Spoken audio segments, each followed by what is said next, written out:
ରାଜପଥ ହେବାକୁ ଯାଉଛି ମୁଖ୍ୟମନ୍ତ୍ରୀଙ୍କ ନୂଆ ଠିକଣା। ମୁଖ୍ୟମନ୍ତ୍ରୀ ମୋହନ ଚରଣ ମାଝୀଙ୍କ ବାସଭବନର ଠିକଣା ବଦଳିବ। ରାଜପଥ ହେବାକୁ ଯାଉଛି ମୁଖ୍ୟମନ୍ତ୍ରୀଙ୍କ ନୂଆ ଠିକଣା। ସରକାରଙ୍କ ପକ୍ଷରୁ ଯୁଦ୍ଧକାଳୀନ ଭିତ୍ତିରେ ନବୀକରଣ କାମ ଚାଲିଛି। ଖୁବ୍ ଶୀଘ୍ର ସରକାରୀ ବାସଭବନକୁ ମୁଖ୍ୟମନ୍ତ୍ରୀ ମୋହନ ମାଝୀ ଆସିବେ। ଏଜିରୁ ରାଜଭବନ ରାସ୍ତାକୁ ଉଠିବ ମୁଖ୍ୟମନ୍ତ୍ରୀଙ୍କ ଠିକଣା। ଅଭିଯୋଗ ପ୍ରକୋଷ୍ଠ ପାଖରେ VIIIMR3 ସରକାରୀ ବଙ୍ଗଳାରେ ମୁଖ୍ୟମନ୍ତ୍ରୀ ରହିବେ। ଏବେ ମୁଖ୍ୟମନ୍ତ୍ରୀଙ୍କ ପାଇଁ କୌଣସି ନିର୍ଦ୍ଦିଷ୍ଟ ବଙ୍ଗଳା ନାହିଁ। ମଙ୍କିପକ୍ସ ପାଇଁ ଗାଇଡଲାଇନ୍ ଜାରି କଲେ ରାଜ୍ୟ ସରକାର। ମଙ୍କିପକ୍ସ ପାଇଁ ଜାରି ହେଲା ଗାଇଡଲାଇନ୍। ସମସ୍ତ ଜିଲ୍ଲା ସମେତ ବିମାନ ବନ୍ଦର ଅଥରିଟିଙ୍କୁ ମଧ୍ୟ ଗାଇଡଲାଇନ୍ ଜାରି କରାଯାଇଛି। ଏନେଇ ସୂଚନା ଜାରି କରିଛନ୍ତି ଜନସ୍ୱାସ୍ଥ୍ୟ ନିର୍ଦ୍ଦେଶକ ନୀଳକଣ୍ଠ ମିଶ୍ର। ତେବେ ଯଦି କେହି ମଙ୍କିପକ୍ସ ଆକ୍ରାନ୍ତ ଚିହ୍ନଟ ହେଉଛନ୍ତି ତେବେ ତାଙ୍କୁ 21 ଦିନ ପର୍ଯ୍ୟନ୍ତ ଆଇସୋଲେଟରେ ରଖିବା ପାଇଁ ପଡ଼ିବ ଏବଂ ଏହାପରେ ଟେଷ୍ଟ କରାଯିବ ଓ ନେଗେଟିଭ୍ ଆସିବା ପରେ ତାଙ୍କୁ ଛଡ଼ାଯିବା ନେଇ ସୂଚନା ରହିଛି। ସୂଚନା ଅନୁସାରେ ଭାରତରେ ମଙ୍କିପକ୍ସ ଆକ୍ରାନ୍ତଙ୍କ ସଂଖ୍ୟା କମ୍ ରହିଛି, ହେଲେ ଆଗକୁ ସଂଖ୍ୟା ବୃଦ୍ଧି ହୋଇପାରେ, ଯାହାକୁ ନେଇ ଆଗୁଆ ସତର୍କ କରାଯିବା ସହ ଗାଇଡଲାଇନ୍ ଜାରି କରାଯାଇଛି। ଜମି ବିବାଦରୁ ଜାଳିଦେଲେ ଦଳିତଙ୍କ 80 ଘର। ଜମି ବିବାଦରୁ ଦଳିତଙ୍କ ଉପରେ ସାଧୁଛନ୍ତି ଦାଉ। ଜାଳି ଦେଇଛନ୍ତି ସେମାନଙ୍କ 80ରୁ ଅଧିକ ଘର। ଏଭଳି କିଛି ଘଟଣା ଘଟିଛି ବିହାରର ନାୱାଡରେ। ଏହି ମାମଲାରେ ପୁଲିସ 15 ଜଣଙ୍କୁ ଗିରଫ କରିଛି। ସେପଟେ ମୁଖ୍ୟମନ୍ତ୍ରୀ ନୀତିଶ କୁମାର ଏହି ମାମଲାକୁ ନେଇ ଆକ୍ସନ ମୁଡ୍କୁ ଆସିଛନ୍ତି। ସମୀକ୍ଷା ବୈଠକ ପାଇଁ ଏଡିଜି ସ୍ତରର ଅଧିକାରୀଙ୍କୁ ନିର୍ଦ୍ଦେଶ ଦେଇଛନ୍ତି। ବୁଧବାର ସନ୍ଧ୍ୟାରେ ବିହାର ନାୱାଡର ନଗୌରା ସ୍ଥିତ କୃଷ୍ଣାନଗର ଦଳିତ ବସ୍ତିରେ ଘଟିଥିଲା ଅଗ୍ନିକାଣ୍ଡ। ଏହି ମାମଲା ଉଗ୍ର ରୂପ ନେବା ପରେ ପୁଲିସ ଏଥିରେ ସମ୍ପୃକ୍ତ ଥିବା 15 ଜଣଙ୍କୁ ଗିରଫ କରିଛି। ସେପଟେ ଏହାକୁ ନେଇ ରାଜନୀତି ଆରମ୍ଭ ହୋଇଯାଇଛି। ସେପ୍ଟେମ୍ବର 24 ସୁଦ୍ଧା ସରିବ ରତ୍ନଭଣ୍ଡାରର ସର୍ଭେ। ଶ୍ରୀମନ୍ଦିର ରତ୍ନଭଣ୍ଡାରର ସମସ୍ତ ବୈଷୟିକ ସର୍ଭେ ସାରିବାକୁ ଭାରତୀୟ ପ୍ରତ୍ନତାତ୍ତ୍ୱିକ ସର୍ବେକ୍ଷଣ ସଂସ୍ଥା ମହାନିର୍ଦ୍ଦେଶକଙ୍କୁ ଚିଠି ଲେଖିଲେ ଶ୍ରୀମନ୍ଦିର ମୁଖ୍ୟ ପ୍ରଶାସକ। ଚିଠି ଅନୁସାରେ ଆସନ୍ତା 24 ପରଠୁ ଦଶହରା, ଷୋଳପୂଜା ଓ କାର୍ତ୍ତିକ ମାସ ଆରମ୍ଭ ହେବାକୁ ଯାଉଥିବାରୁ ଶ୍ରୀଜୀଉଙ୍କ ସ୍ୱତନ୍ତ୍ର ନୀତିକାନ୍ତି ଚାଲିବ। ତେଣୁ ତୁରନ୍ତ ସମସ୍ତ ବୈଷୟିକ ସର୍ଭେ ସାରିବାକୁ ଚିଠି ଲେଖିଛନ୍ତି ଶ୍ରୀମନ୍ଦିର ମୁଖ୍ୟ ପ୍ରଶାସକ। ଲେବାନନ ଉପରେ ଇସ୍ରାଏଲର ବୋମା ବର୍ଷା। ଲେବାନନ ଉପରେ ଇସ୍ରାଏଲର ଘନ ଘନ ଆକ୍ରମଣ ଜାରି ରହିଛି। ପ୍ରଥମେ 17 ସେପ୍ଟେମ୍ବରରେ ପେଜର ବିସ୍ଫୋରଣ ହେବାର ଦିନକ ପରେ walkie talkies, solar panel, fingerprint device ଏବଂ ରେଡିଓରେ ବିସ୍ଫୋରଣ ହୋଇଥିଲା, ଯେଉଁଥିରେ ଅନେକ ଲୋକ ମୃତାହତ ହୋଇଥିଲେ। ତେବେ ଏସବୁ ଘାତକ ଆକ୍ରମଣ ପରେ ଆଜି ଲେବାନନ ଉପରେ ଇସ୍ରାଏଲର ବୋମା ବର୍ଷଣ ଆରମ୍ଭ ହୋଇଛି। ଦ୍ୱିତୀୟ ଦିନ ଲାଗି ରେକର୍ଡ ସ୍ତରରେ ପୁଞ୍ଜି ବଜାର। ଦେଶର ପୁଞ୍ଜି ବଜାର ଲଗାତାର ଦ୍ୱିତୀୟ ଦିନ ଲାଗି ରେକର୍ଡ ସ୍ତର ହାସଲ କରିଛି। ଆମେରିକାର ଫେଡେରାଲ ରିଜର୍ଭ ସୁଧ ହାର ହ୍ରାସ କରିବା ପରେ ଏହାର ପ୍ରଭାବରେ ଲଗାତାର ଦ୍ୱିତୀୟ ଦିନ ଲାଗି ପୁଞ୍ଜି ବଜାର ରେକର୍ଡ କରିବାକୁ ସକ୍ଷମ ହୋଇଛି। ସେନ୍ସେକ୍ସ 83,773 ଏବଂ ନିଫ୍ଟି 25,611 ସ୍ତର ଛୁଇଁଥିଲା। ତେବେ ଏହି ସ୍ତରଠାରୁ କିଛିଟା ଖସିଥିଲା ବଜାର। ସେନ୍ସେକ୍ସ 236 ପଏଣ୍ଟ ବୃଦ୍ଧି ହୋଇ 83,184 ପଏଣ୍ଟରେ ବନ୍ଦ ହୋଇଛି। ସେହିଭଳି ନିଫ୍ଟି 38 ପଏଣ୍ଟ ବୃଦ୍ଧି ହୋଇ 25,415 ସ୍ତରରେ ବନ୍ଦ ହୋଇଛି। ଶକ୍ତି, ଅଟୋ ଏବଂ ବ୍ୟାଙ୍କିଂ ସେୟାର କାରବାର ବେଶ୍ ଉନ୍ନତ ରହିଛି। ଆତଙ୍କୀ ପନ୍ନୁ ମାମଲାରେ ଆମେରିକା କୋର୍ଟର ସମନ, ଭାରତର କଡ଼ା ପ୍ରତିକ୍ରିୟା। ଖାଲିସ୍ତାନୀ ଆତଙ୍କବାଦୀ ଗୁରପତୱନ୍ତ ସିଂ ପନ୍ନୁର ଅଭିଯୋଗ ଅନୁସାରେ ଆମେରିକାର ଏକ କୋର୍ଟ ଭାରତ ସରକାରକୁ ସମନ ପଠାଇଛି।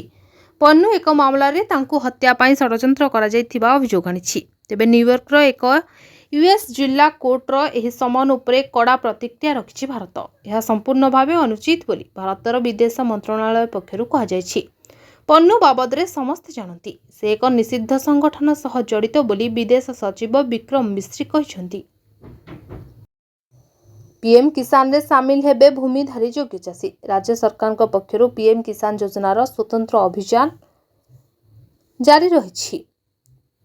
ରାଜ୍ୟର ସମସ୍ତ ଗ୍ରାମାଞ୍ଚଳ ଓ ସହରାଞ୍ଚଳ ଭୂମିଧାରୀ ଯୋଗ୍ୟ କୃଷକଙ୍କୁ ପିଏମ୍ କିଷାନ ଯୋଜନାରେ ଅନ୍ତର୍ଭୁକ୍ତ କରାଯିବ। ଏହି ସ୍ୱତନ୍ତ୍ର ଅଭିଯାନ 8 ନଭେମ୍ବର 2024 ପର୍ଯ୍ୟନ୍ତ ଚାଲିବ ବୋଲି କୃଷି ବିଭାଗ ପକ୍ଷରୁ ସୂଚନା ମିଳିଛି। ଗ୍ରାମାଞ୍ଚଳ ଓ ସହରାଞ୍ଚଳ ସମସ୍ତ ଭୂମିଧାରୀ ଚାଷୀ ଏହି ଯୋଜନାରେ ସାମିଲ ହୋଇପାରିବେ। ପିଏମ୍ କିଷାନ ଯୋଜନାରେ ଥାଇ ମଧ୍ୟ ସହାୟତା ରାଶି ପାଉନଥିବା ହିତାଧିକାରୀ ନିଜ ବ୍ୟାଙ୍କ ଆକାଉଣ୍ଟ ସହ ଏନ୍ପିସିଆଇ ଅଧୀନରେ ଆଧାର ଲିଙ୍କ କରାନ୍ତୁ। ଜମିଜମା ସମ୍ପର୍କିତ ତଥ୍ୟ କୃଷକ ପୋର୍ଟାଲରେ ଅପଡେଟ୍ କରାଇବା ଜରୁରୀ। ନିକଟସ୍ଥ ଜନସେବା କେନ୍ଦ୍ର, ଗ୍ରାମ୍ୟ ନୋଡାଲ ଅଧିକାରୀ କିମ୍ବା ପିଏମ୍ କିଷାନ ପୋର୍ଟାଲକୁ ଯାଇ ନିଜର ଇକେୱାଇସି ସମ୍ପୂର୍ଣ୍ଣ କରନ୍ତୁ। OSSC ଶିକ୍ଷକ ପଦବୀ ପାଇଁ ବାହାରିଲା ନିଯୁକ୍ତି। Odisha subordinate staff selection commission रे ओडिशा पई 2629 पद पई नियुक्ति प्रकाश पाइछि। एने अगस्त 31 रे घोषणा कराଯାଇଥିଲା। तेबे एहार नामांकन प्रक्रिया आरंभ होई साछि। अक्टोबर 10 अर्थात मासे जाए एहा जारी रहिबो। परीक्षार्थी माने PT TGT in arts, tribal language teacher, जीव विज्ञान रे टीजीटी, विज्ञान और हिंदी संस्कृत, तेलुगु शिक्षक इत्यादि पई मध्य नियुक्ति अवसर रही। आपणक बयस 21 रु 38 होइतिबा आवश्यक कहि रखुछु कि एससी बीसी परीक्षार्थी को 5 वर्ष पई छाड़ करा जायछि। सेहिपरि एससी एसटी नामांकन करथिबा प्रार्थी को 5 वर्ष पई मध्य छाड़ करा जिवो। महिला को 5 वर्ष और पीडब्ल्यूडी परीक्षार्थी को 10 वर्ष जाय छाड़ मिलिबो। एथिपई आवेदन करुवा प्रार्थी माने बीडी रे स्नातक करथिबा जरूरी। ऑनलाइन रे नकली कोर्टरूम 59 लाख ठकई। एक अभिनव ढंगरे साइबर ठकईर शिकार होइछंती बेंगालुरुर जणे कार्यनिर्वाही अधिकारी। एक मल्टीनेशनल कंपनी रे काम करुथुबा के राव नामक जणे व्यक्ति 59 लाख टंका लुट्र शिकार होइछंती। साइबर ठक तांको फोन करी निजको मुंबई क्राइम ब्रांच अधिकारी परिचय दिले। राव एक मनी लॉन्ड्रिंग मामलार अभियुक्त थिबा एवं तांको आधार कार्ड टंका लेनदेन रे व्यवहार होइतिबा ठक जनक राव को कहिथिले। या परे व्हाट्सएप रे तांको एक वीडियो कॉल आसीथिला जोंथे अपर पार्श्व रे एक सतसतिका पुलिस स्टेशन भଳି देखिबाको मिलथिला। राव को डिजिटल अरेस्ट करा जायतिबा वीडियो रे कहा जायतिला। या परे फोन आउ जनकु ट्रांसफर होइथिला। संकल्प पत्रर प्रतिश्रुति पूरा करिछु मुख्यमंत्री। संकल्प पत्र आम पई धर्म ग्रंथ। लोकंक मत और हित को नहीं सरकार चलिबा कथा। राज्य में मोहन सरकार को 100 दिन पूरा अवसर में पुरी रे आयोजित एक कार्यक्रम में मुख्यमंत्री मोहन चरण माझी यह कहते। श्री माझी कहते लोक विरोधी कार्य जो 24 वर्षर सरकार पतन घटला। पूर्व सरकार महाप्रभु को मध्य भोट राजनीति में व्यवहार कले। हेले आम सरकार संकल्प पत्र देउछि धर्मग्रंथ। मुख्यमंत्री आहरी कहते संकल्प पत्र रे लोकन को दिया जायथिबा प्रतिश्रुति पूरा करिछु एवं करिबु मध्य। पूर्व सरकार अभियोग शुणु नथिले बरम तांको इच्छा रे कार्य करथिले। भुवनेश्वर रे अभियोग शुणुछि हेले आगामी दिन में सबु जिल्ला रे अभियोग प्रकोष्ठ करी शुणाणी हेबो। पुणी एक ट्रेन लाइनच्युत षड्यंत्र। इमरजेंसी ब्रेक लगाइले लोको पायलट। उत्तर प्रदेश रामपुर रे आउ एक ट्रेन को लाइनच्युत करने को षड्यंत्र होइतला। यह लुहा खंभ रखी नैनी दून एक्सप्रेस को दुर्घटनाग्रस्त करने को उद्यम होइतला। तेबे लोको पायलट ठीक समय रे इमरजेंसी ब्रेक लगाई ट्रेन को अटकाई दिथिले जहाँ फल एक निश्चिंत दुर्घटना टल जायछि। बुधवार राति प्राय 11टा यह घटना घटिथिबा जଣା पड़छि। जीआरपी पुलिस एवं पुलिस प्रशासन घटनास्थल रे पहुंची प्राय 7 मीटर लंब लुहा खंभ को सेठारो हटाइथिले। एथिपई प्राय 20 मिनिट धरी ट्रेन सेठारे छिड़ा होई रहितला। यूक्रेन को भारतीय प्रतिरक्षा रप्तानी हड़प खबर को खंडन कले सरकार। यूक्रेन को भारतर प्रतिरक्षा रप्तानी को हड़प करा जाउथबा खबर को गुरुवार वैदेशिक व्यापार मंत्रणालय खंडन करबा सह एहाको कल्पनात्मक एवं विभ्रांतकर बोली कहिछि। वैदेशिक व्यापार मंत्रणालय कहिछि जे आमे रॉयटर्स रिपोर्ट देखिछु यह कल्पनात्मक और विभ्रांतिकर। मंत्रणालय को आहुरी मध्य कहिछि जे अंतर्जातीय प्रतिश्रुति पालन करिबारे भारतर रेकर्ड रहिछि। 325 नियुक्ति देव New India Assurance Company. New India Assurance Company पक्षरु 325 नियुक्ति नहीं घोषणा करा जायछि। अप्रेंटिस वर्ग रे नियुक्ति हेबाको थिबा बेले आशायी एथिलागी चलित मास 21 रु आवेदन करि परिबे। आशायी newindia.co.in को जाई एही आवेदन करिवे। आवेदन शेष तारीख 5 अक्टोबर रही। आवेदन देय रही 944 टंका। 21 वर्ष होइतिले आवेदन करि परिबे। आवेदन लागि सर्वाधिक बयस 30 वर्ष। संरक्षण सुविधा हासिल करुवा आशायी को उभय बयस एवं आवेदन देय कोहल सुविधा मिलिबो। 2031 सुधा भारत द्वितीय बृहत अर्थनीति। देशर अभिवृद्धि धारा जारी रही। भारत एवं विश्वर द्रुत अभिवृद्धि हासिल करितिबा देश पलटिछि।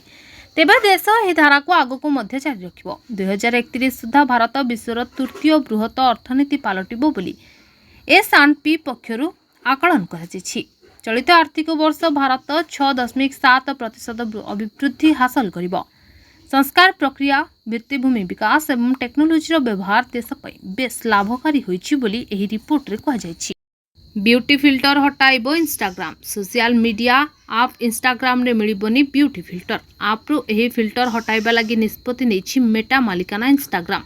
मेटा घोषणा करछि जे थर्ड पार्टी ऑगमेंटेड रियलिटी बा एआर टेक्नोलोजी रे प्रस्तुत फिल्टर जेउ गुडिक वास्तवता ठारू बढ़े चढ़े रूप देवाक व्यवहार कराए सेगुड़ी प्लाटफर्म हटाई दिया। जनवरी 2025 सुधा एसबू ब्यूटी फिल्टर उपलब्ध हेब नाही बोली मेटा कहिछि। सुप्रीमकोर्ट रे टेलीकॉम कंपनी पिटिशन खारज 19% खसिला वोडाफोन आइडिया।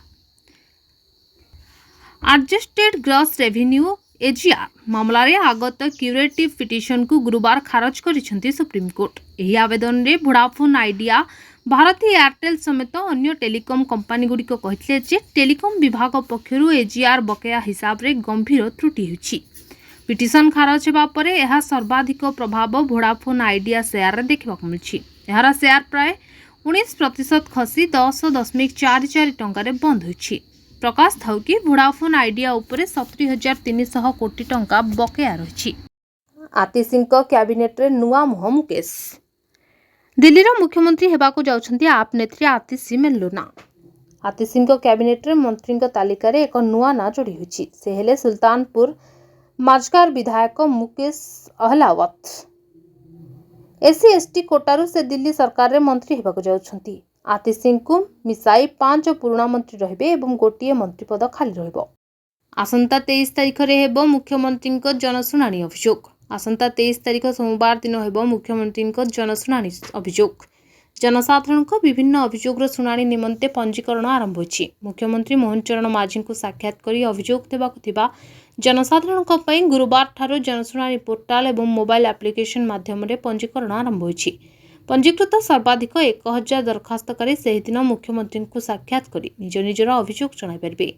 भुवनेश्वर यूनिट 5 स्थित VIIIMR 4 ठारे 11 टारू हेब जनशुणाणी। एथिपई आज साधारण प्रशासन और साधारण अभियोग विभाग पक्षरु सूचना जारी होछि।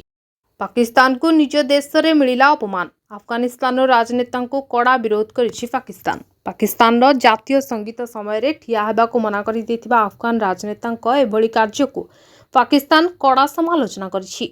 आसनर उठिबा बदल रे सेमाने जातीय संगीत बाजिबा समय रे मोबाइल फोन चलाउथले। पाकिस्तान जातीय संगीत समय रे बसी रहिबा निष्पत्ति को केवल पाकिस्तान जनता नुहे बरम पाकिस्तान सरकार मध्य एथिरे कड़ा प्रतिक्रिया रखिछंती। पाकिस्तान वैदेशिक मंत्रालय मुखपात्र मुमताज जहरा बल्चो एक बयान जारी करी एहाको कड़ा निंदा करिछंती। अन्यपटे अफगानिस्तान पक्षरु कहुଯାଇଛି कि पाकिस्तान को असम्मान करिबा तांकर उद्देश्य नुहे। पाकिस्तान जातीय संगीत रे संगीत थिबारु से ठिया होई नथले। कोलकाता दुष्कर्म हत्या घटना 42 दिन पर धर्मघटरू ओहरिले जूनियर डॉक्टर। कोलकाता रे जने ट्रेनिंग डॉक्टर को दुष्कर्म हत्या मामला रे न्याय दाबी रे जूनियर डॉक्टर और पश्चिमबंग सरकार का मध्य चलीथिबा आलोचना सफल होईछि। 42 दिन पर कोलकातार जूनियर डॉक्टर माने शेष रे धर्मघट बंद कर दिछंती। गुरुवार अनुष्ठित एक साधारण बैठक पर विरोधी डाक्तर माने एही निष्पत्ति नेछंती। पश्चिमबंग कनिष्ठ डॉक्टर मोर्चा आज धर्मघट प्रत्याहार करबाकू निष्पत्ति नेछि। आंदोलनरत कनिष्ठ डॉक्टर माने शनिवार सेप्टेम्बर 21 ठारू कार्य रे जोग देबे। एही समय मध्य जरूरीकालीन सेवा पुनर्बार आरंभ हेबो किंतु ओपीडी सेवा बंद रहिबो। शुक्रवार अपराह्न कानिष्ठ डाक्तर माने शाश्वत भवन रु सीबीआई मुख्यालय सीजीओ कम्प्लेक्स पर्यंत एक प्रतिवाद शोभायात्रा करिवे। 22 रे पुणी थरे लघुचाप। शनिवार ठारू राज्य में वर्षार परिमाण वृद्धि पाइब। विशेषकर उत्तर ओडिशा रे प्रबल वर्षा होइपारे बोली पाणीपाग विभाग पूर्वानुमान करछि। उत्तर पश्चिम बंगोपसागर और संलग्न पश्चिमबंग में 22 रे लघुचाप सृष्टि होबार संभावना रही। यार प्रभाव में 24 तारिख जाए प्रबल वर्षा हेबो बोली पाणीपाग विभाग सतर्क करछि। पुणी वर्षा हेले बालेश्वर और मयूरभंजर बन्या स्थिति सृष्टि होइपारे बोली आशंका रही। सेपटे सोआ जलवायु और परिवेश केन्द्र निर्देशक डॉक्टर शरद साहू पूर्वानुमान करी कौनसी सिस्टम नहीं। सक्रिय थिबा मौसुमी वायु प्रभाव में विभिन्न स्थान में वर्षा होइछि। सामुद्रिक संरक्षण पर भारतीय कोस्टगार्ड एवं हेबिटाट्स ट्रस्ट और HCL फाउंडेशन मध्य MOS स्वाक्षरित। नवा दिल्ली में गुरुवार भारतीय कोस्टगार्ड एवं हेबिटाट्स ट्रस्ट और HCL फाउंडेशन मध्य एक मेमोरांडम ऑफ अंडरस्टैंडिंग स्वाक्षरित होइछि। एही प्रयासर प्राथमिक उद्देश्य होछि आवश्यक संरक्षण कार्यकलाप गुड़िक कार्यकारिता करबा, जहार भूत जाल हटाइबा, भूत गियर प्रभावित अंचल गुड़िक मापिबा एवं श्रेणीकरण करबा एवं परिष्कार कार्य को प्राथमिकता देबा पई सहायता करबा अंतर्भुक्त अछि। एही MOU अंतर्गत परिस्थितिक भावे संवेदनशील अंचल रे सर्वेक्षण करा जिवो, जहा सामुद्रिक जीव विविधता को निरीक्षण एवं सुरक्षा करबा को सहायता करबो। ରାହୁଲ ଆତଙ୍କବାଦୀ ମନ୍ତବ୍ୟ। କେନ୍ଦ୍ରମନ୍ତ୍ରୀ ବିଟ୍ଟୁଙ୍କ ବିରୋଧରେ ମାମଲା। ରାହୁଲ ଗାନ୍ଧୀଙ୍କ ବିରୋଧରେ ବିବାଦୀୟ ବୟାନ ଦେଇଥିବା କେନ୍ଦ୍ରମନ୍ତ୍ରୀ ରବନୀତ ସିଂ ବିଟ୍ଟୁଙ୍କ ବିରୋଧରେ ମାମଲା ରୁଜୁ ହୋଇଛି। ତାଙ୍କ ବିରୋଧରେ ଦଙ୍ଗା ଉସୁକାଇବା, ଧର୍ମ ବା ଜାତି ଆଧାରରେ ଘୃଣା ବିସ୍ତାର କରିବା, ମିଥ୍ୟା ତଥ୍ୟ ପ୍ରସାର କରିବା ଆଦି ଧାରା ଲାଗିଛି। ଏହା ଉପରେ ବିଟ୍ଟୁ କହିଛନ୍ତି ଯେ ସେ କ୍ଷମା ମାଗିବେ ନାହିଁ, ବରଂ ସଂସଦରେ ବି କହିବେ ଯେ ଗାନ୍ଧୀ ପରିବାର ପଞ୍ଜାବକୁ ଜଳାଇଥିଲା। ପଞ୍ଜାବରେ ସେ ତାଙ୍କର ଅନ୍ୟ ଏକ ପିଢ଼ିକୁ ହରାଇଛନ୍ତି। ଗତ 15 ତାରିଖରେ ବିଟ୍ଟୁ ରାହୁଲ ଗାନ୍ଧୀଙ୍କୁ ଦେଶର 1 ନମ୍ବର ଆତଙ୍କବାଦୀ ବୋଲି କହିଥିଲେ। ଏହି ଘଟଣାରେ କଂଗ୍ରେସ ଅଧ୍ୟକ୍ଷ ବିଜେପି ମୁଖ୍ୟ ଜେପି ନଡ୍ଡାଙ୍କୁ ଚିଠି ଲେଖି ନିଜ ନେତାଙ୍କୁ କାବୁରେ ରଖିବାକୁ କହିଛନ୍ତି। ରାହୁଲ ଏବଂ କଂଗ୍ରେସର ନେତାମାନେ କ'ଣ ବୟାନ ଦେଇଛନ୍ତି ଏବଂ କ'ଣ କରିଛନ୍ତି ତାହା ଭୁଲି ଯାଉଛନ୍ତି କି? ଜବାବରେ ନଡ୍ଡା ଖଡଗେଙ୍କୁ କହିଛନ୍ତି, ହାଇଡ୍ରୋଜେନ ନବସୃଜନ ମାଧ୍ୟମରେ ଜୀବାଶ୍ମ ଇନ୍ଧନ ଆମଦାନୀ ହ୍ରାସ କରିବାକୁ ସରକାରଙ୍କ ଲକ୍ଷ୍ୟ। ସଡ଼କ ପରିବହନ ଏବଂ ରାଜପଥ ମନ୍ତ୍ରୀ ନୀତିନ ଗଡ଼କରୀ ଗୁରୁବାର କହିଛନ୍ତି ଯେ ହାଇଡ୍ରୋଜେନ ବ୍ୟବହାର କରି ଆସନ୍ତା ବର୍ଷରେ ପ୍ରାୟ 22 ଲକ୍ଷ କୋଟି ଜୀବାଶ୍ମ ଇନ୍ଧନର ଆମଦାନୀକୁ 4 ଲକ୍ଷ କୋଟିକୁ ହ୍ରାସ କରିବାକୁ ସରକାର ଲକ୍ଷ୍ୟ ରଖିଛନ୍ତି। ଦିଲ୍ଲୀର ଏକ କାର୍ଯ୍ୟକ୍ରମରେ ଯୋଗଦେଇ ମନ୍ତ୍ରୀ କହିଛନ୍ତି ଯେ ମିରାଇ ପ୍ରକଳ୍ପରେ ସରକାର ଅଗ୍ରଗତି କରୁଛନ୍ତି, ଯାହା ହାଇଡ୍ରୋଜେନକୁ ବର୍ଜ୍ୟବସ୍ତୁରୁ ଉତ୍ପନ୍ନ ଇନ୍ଧନ ଭାବରେ ବ୍ୟବହାର କରେ। ସେ ଆହୁରି ମଧ୍ୟ କହିଛନ୍ତି ଯେ ବାୟୋଟେକ୍ନୋଲୋଜିର ବ୍ୟବହାର ଶସ୍ତା ମୂଲ୍ୟରେ ହାଇଡ୍ରୋଜେନ ଉତ୍ପାଦନକୁ ଅନୁମତି ଦେଇପାରିବେ ଏବଂ ଭାରତକୁ ଏକ ଶକ୍ତି ରପ୍ତାନିକାରୀ ରାଷ୍ଟ୍ର ଭାବେ ପରିଣତ କରିବା ପାଇଁ କିଲୋଗ୍ରାମ ପ୍ରତି $1 ହାରରେ ହାଇଡ୍ରୋଜେନ ଉତ୍ପାଦନ କରିବାକୁ ମନ୍ତ୍ରଣାଳୟ ଲକ୍ଷ୍ୟ ରଖିଛି। କଂଗ୍ରେସ ଏନ୍ସିର ଇସ୍ତାହାରରେ ପାକିସ୍ତାନ ଖୁସି। ମୋଦି ଜମ୍ମୁ କାଶ୍ମୀର ଗୁରୁବାର 2 ଜନସଭା କରିଛନ୍ତି ପ୍ରଧାନମନ୍ତ୍ରୀ ନରେନ୍ଦ୍ର ମୋଦି। ସେଠାରେ ସେ କଂଗ୍ରେସ ଏବଂ ନ୍ୟାସନାଲ କନଫରେନ୍ସ ପାର୍ଟିକୁ ଜୋରଦାର ଟାର୍ଗେଟ କରିଛନ୍ତି। କଂଗ୍ରେସ ଏନ୍ସି ନେଇ ପାକିସ୍ତାନ ବେଶ ଉତ୍ସାହିତ ଅଛି। ସେମାନଙ୍କ ଇସ୍ତାହାରରେ ପଡ଼ୋଶୀ ଖୁସି ଅଛି। ଏମାନେ ସଭିଏ ମିଶି ଆତଙ୍କବାଦ ବିସ୍ତାର କରିବାକୁ ଚାହୁଁଛନ୍ତି, କିନ୍ତୁ କୌଣସି ଶକ୍ତି ଧାରା 370କୁ ଫେରାଇ ଆଣିପାରିବ ନାହିଁ। ଜମ୍ମୁ କାଶ୍ମୀରକୁ ଆମେ ପୁଣି ରାଜ୍ୟ ମାନ୍ୟତା ଦେବୁ, ଏହା ବିଜେପିର ଗ୍ୟାରେଣ୍ଟି ଏବଂ ତାହା ପୂରଣ ହେବ। ବୁଧବାର ଭୋଟିଂରେ ରେକର୍ଡ ମତଦାନ ହୋଇଛି। ଆସନ୍ତା 25 ତାରିଖରେ ଭୋଟ ଦାନରେ ସବୁ ରେକର୍ଡ ଭାଙ୍ଗିବା ଦରକାର ବୋଲି ମୋଦି ଶେର-ଏ-କାଶ୍ମୀର ଷ୍ଟାଡିୟମରୁ କହିଛନ୍ତି। ତିରୁପତି ପ୍ରସାଦରେ ମାଛ ତେଲ ଓ ପଶୁ ଚର୍ବି, ରିପୋର୍ଟ ସ୍ପଷ୍ଟ। ଆନ୍ଧ୍ରପ୍ରଦେଶର ପ୍ରସିଦ୍ଧ ତିରୁପତି ମନ୍ଦିର ପ୍ରସାଦରେ ମାଛ ତେଲ ଏବଂ ପଶୁଙ୍କ ଚର୍ବି ଥିବା ଏକ କଥିତ ଲ୍ୟାବ୍ ରିପୋର୍ଟ ସ୍ପଷ୍ଟ କରିଛି।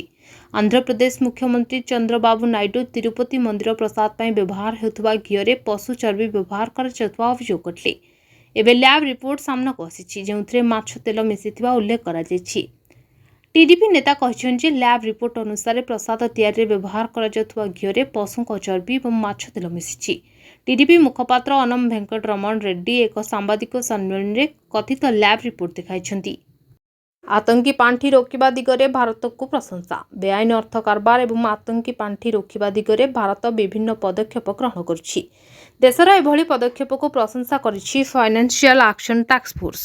ଆର୍ଥିକ ଠକେଇ ମାମଲାଗୁଡ଼ିକରେ ଦେଶ ଆହୁରି ତ୍ୱରିତ କାର୍ଯ୍ୟାନୁଷ୍ଠାନ ଏବଂ ଆତଙ୍କୀ ସଂଗଠନଗୁଡ଼ିକ ଅଣଲାଭକାରୀ କ୍ଷେତ୍ରକୁ କରୁଥିବା ଶୋଷଣ ବନ୍ଦ କରିବା ଦିଗରେ ଦେଶ ପଦକ୍ଷେପ ନେଉ ବୋଲି ଏଜେନ୍ସି ପରାମର୍ଶ ଦେଇଛି। ୱାକିଟକି ବିସ୍ଫୋରଣ ପରେ ଆତଙ୍କରେ ଲେବାନନବାସୀ। ମୋବାଇଲ ଧରୁନାହାନ୍ତି ଲୋକ। ଲେବାନନରେ ରହସ୍ୟମୟ ଭାବେ 2 ଦିନ ହେଲା ପେଜର ଏବଂ ୱାକିଟକି ବିସ୍ଫୋରଣ ପରେ ଆତଙ୍କରେ ସେଠାକାର ଲୋକ। ବିସ୍ଫୋରଣରେ ଅଦ୍ୟାବଧି ଅନ୍ୟୁନ 32 ଜଣଙ୍କର ମୃତ୍ୟୁ ଘଟିଥିବା ବେଳେ 3500ରୁ ଅଧିକ ଆହତ ହୋଇଛନ୍ତି। ଅନେକ ଗୁରୁତର ଥିବାରୁ ମୃତ୍ୟୁ ସଂଖ୍ୟା ବଢ଼ିବାର ଆଶଙ୍କା ରହିଛି। ଏହି ଘଟଣା ପରଠୁ ଲୋକେ ମୋବାଇଲ ବି ଧରିବାକୁ ଡରୁଛନ୍ତି। ସେହିପରି ଆତଙ୍କବାଦୀ ହିଜବୁଲ୍ଲା ସଂଗଠନ ଏହାର ସଦସ୍ୟକୁ ନିଜ ନିଜ ଫୋନ୍ ଏବଂ ଅନ୍ୟ ବିଦ୍ୟୁତ୍ ଉପକରଣ ବ୍ୟାଟେରୀ ବାହାର କରି ଫିଙ୍ଗି ଦେବାକୁ କହିଛି। ଲେବାନନରେ ଇରାନ ସମର୍ଥକ ହିଜବୁଲ୍ଲା ସଂଗଠନ ଇସ୍ରାଏଲର ହ୍ୟାକିଂରୁ ବଞ୍ଚିବା ପାଇଁ ପେଜର ଓ ୱାକିଟକି ବ୍ୟବହାର କରନ୍ତି। ଚେନ୍ନାଇ ଟେଷ୍ଟର ପ୍ରଥମ ଦିନରେ ଅଶ୍ୱିନୀଙ୍କ ଶତକ। ଭାରତ 339/6। ଚେନ୍ନାଇରେ ଭାରତ ବାଂଲାଦେଶ ଭିତରେ ଖେଳାଯାଇଥିବା ପ୍ରଥମ ଟେଷ୍ଟ ମ୍ୟାଚ୍ରେ ଭାରତ 6 ୱିକେଟ୍ ହରାଇ 339 ରନ୍ କରିଛି। ଗୋଟିଏ ସମୟରେ ଟିମ୍ 144 ରନ୍ କରି 6 ୱିକେଟ୍ ହରାଇ ଦେଇଥିଲା, କିନ୍ତୁ ସେଠାରୁ ରବୀନ୍ଦ୍ର ଜାଡେଜା ଏବଂ ରବିଚନ୍ଦ୍ରନ ଅଶ୍ୱିନୀ 195 ରନ୍ ଯୋଡ଼ି ଅପରାଜିତ ଅଛନ୍ତି। ଅଶ୍ୱିନୀ ଶତକ ପୂରା କରିଥିବା ବେଳେ ଜାଡେଜା 86 ରନ୍ କରିଛନ୍ତି। ତାଙ୍କ ପୂର୍ବରୁ ଯଶସ୍ୱୀ ଜୟସ୍ୱାଲ 56, ରିଷଭ ପନ୍ଥ 39 ଏବଂ କେଏଲ୍ ରାହୁଲ 16 ରନ୍ କରିଥିଲେ। ରୋହିତ ଶର୍ମା ଏବଂ ବିରାଟ କୋହଲି 6 ରନ୍ ଲେଖାଏଁ କରିପାରି ପ୍ୟାଭିଲିୟନ୍ ଫେରିଥିଲେ। ଶୁଭମନ ଗିଲ୍ ଖାତା ଖୋଲି ପାରିନଥିଲେ। बांग्लादेशर हसन मेहमूद 4टी विकेट नेइथिले। शुक्रवार सकाळ 9:30 द्वितीय दिन खेल आरंभ हेबो। Bureau report the news today.